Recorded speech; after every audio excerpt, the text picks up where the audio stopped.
Nico's pick of the week was the 1999 film The Sixth Sense. Yeah, so Sixth Sense is about the guy from Die Hard.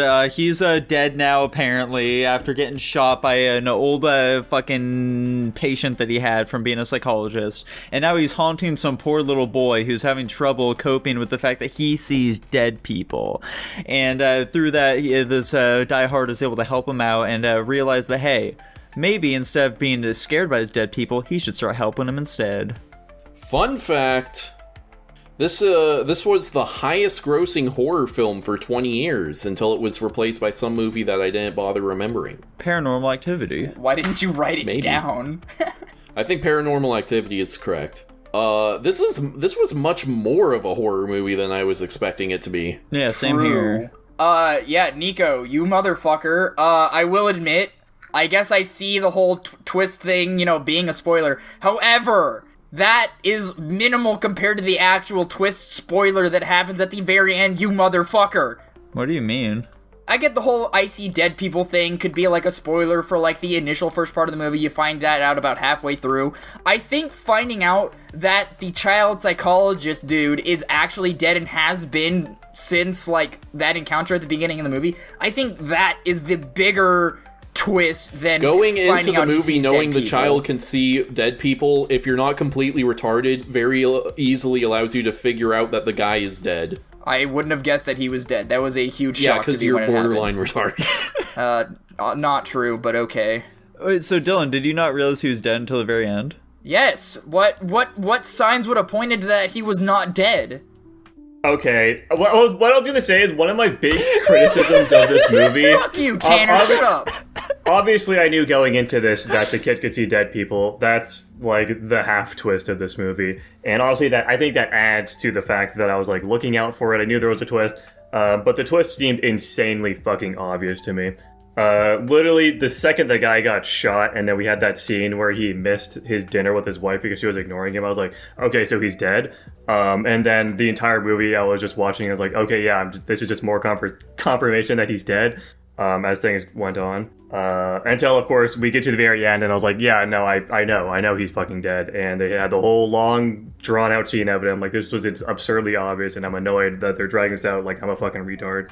I think we had very different... I'm curious to see what your guys' rankings are. We had very different experiences with this movie. I still, obviously, I think the twist was very obvious. I feel like the movie generally kind of just is like, whatever. But it's a well-acted movie. It's got good cinematography for the most part. I like the settings. I think the idea is cool. Nowadays, probably a little bit overdone.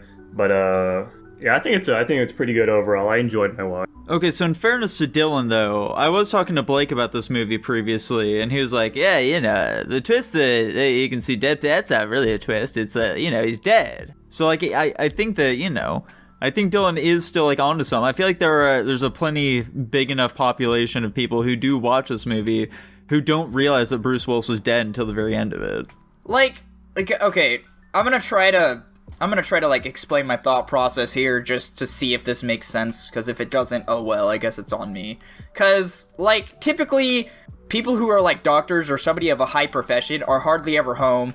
Like, she was like celebrating with him that one night. She's like, oh, you put so many things, like, you work so hard, you put things in front of everything, even me sometimes, blah, blah. So, like, I can imagine it fast-forwarding into the future, and this where it's just a repeat process of he's constantly putting work in front of everything. He's having to constantly be out on appointments, and, like, the wedge in the relationship is just widened and widened over time, and especially if you make a couple years jump, to the point where they're just having really bad relational issues. And, like, a lot of the scenes where, like, he sits down at dinner and she's super mad and just walks off without saying anything to him. She's, like, super pissed because he was late for their dinner and missed their anniversary.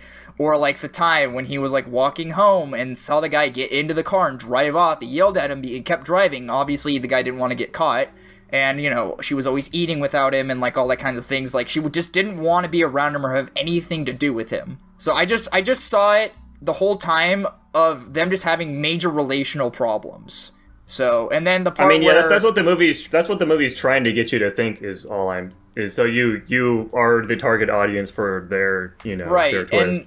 And the part, I think the biggest crash, I think, as far as line delivery goes, was like when the kid was like, yeah, I see dead people, and they see what only they want to see. And then it goes back to, like, he's, like, looking back, and, like, that's why he was never able to open the door, and that's why, like, when he sat down at dinner, he didn't recognize her, and all these other moments. And then, while the main character's putting the pieces together, it's also helping you put the pieces together right in front of you. So, I don't know, I felt like this movie was fairly good. Yeah, I mean, like, aside from the twist, Jack keeps harping on here, there is a lot more going on with this movie that I think is worth praising here. Because, like, you know, going into the movie already knowing the twist, like, that's fine. Because I think that outside of that, the film is still very solid. You know, the acting for all the people is very good, especially for, you know, little boy.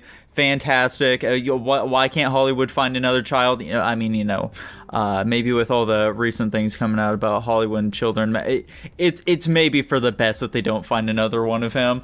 But also just like the relationship that they build throughout the film, it does feel very organic as we see, like, you know, him coming to terms with like his unresolved trauma and like grief and stuff like that. Especially like the final scene with like the boy and his mom in the car talking about like his grandma and stuff like that. I feel like it was fantastically done. Just overall, it's a solid film, I think. The scares, they're there, okay? It's not like, you know, it's not like a boo scary movie, but it's like that sort of like more subtle sort of horror, which I really appreciate. I think this was a rather masterfully done film. All right. Also, I thought it was pretty good. I also just want to say, like, because, like, obviously the kid's the only one that could see the ghosts. I think it's alluded to that the guy in the beginning of the movie where he said he kept having issues, it's probably alluded to that he also was able to see dead people. It was just, he couldn't resolve Correct. it with him. Actually, in fact, it was proven, like, halfway through the movie, but regardless. I think the fact that the doctor guy couldn't see them either kind of helped. Because in your mind, you would think, like, as a ghost, you'd be able to see other ghosts as well. But I guess that, again, goes back and plays into the fact of ghosts only see what they want to see. So, I guess we're... And I also think the twist was pretty good, too. So, guys, Dylan, what are you ranking this movie? I believe I gave this movie an S. I thought it was very good. Holy smokes. Very good. Very, very good. I'm not putting it quite that high. I'm giving it an A-. I'm one rank lower than you at a B+.